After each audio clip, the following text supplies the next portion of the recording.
So hello, what's up mga katuti? So it's me, ang inyong 2-stroke PH. So ngayon, may pupuntahan tayo. Sasamahan ko yung aking kapatid, kuko ng student. So meron na din tayong ibang lalakarin na na-check makapagpapadagdag sa pogi ng ating mga HD3 o mga restore natin.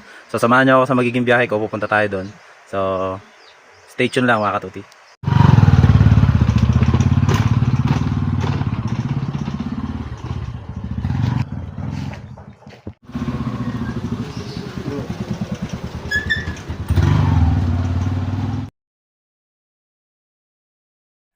So alam ko may magtatanong kung saan pa nga ba yung pupuntahan natin. So bago yun, pupuntahan muna natin yung first destination natin dun sa LTO Spanya. So ito, nakarating na kami dyan. Tapos nalakad na ng kapatid ko yung student niya. Tapos diretso na kami dun sa exciting part. So syempre magtatanong kung saan mga ba tayo pupunta. So ito, dadaanan lang natin yung mismong pa-chroman o yung mismong shop ng nagko-chrome.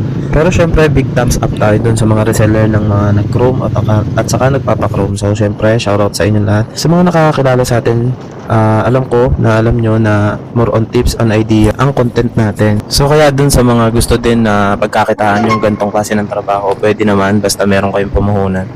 So ito naman ay wala tayong ibang gusto kundi magkaroon din ng idea yung iba na nagre-restore na makamura kung kaya nilang puntahan to. So pero choice pa rin naman ni customer kung magpapalakad siya o hindi. Doon na papasok yung mga reseller.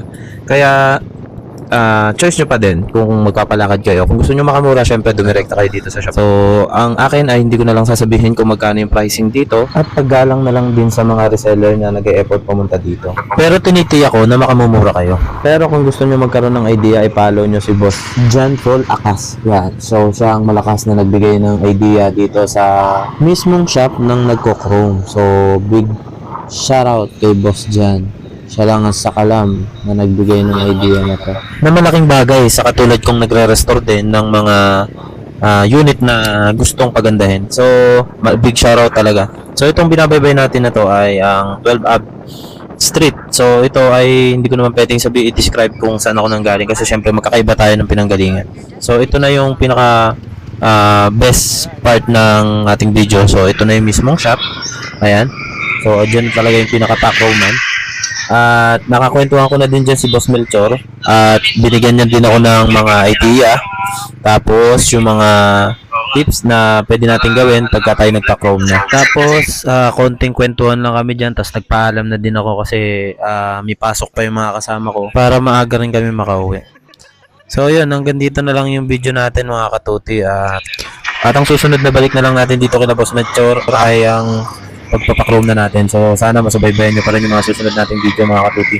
At kung nagustuhan nyo po yung video natin for today, sana makahingi po ako ng konting like.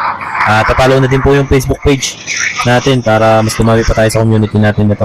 Tapos meron din po akong YouTube channel. Sana po ma-visit nyo po yun. Makapag-subscribe po kayo. At click nyo na po yung notification bell para lagi po updated sa mga video yung i-upload ko.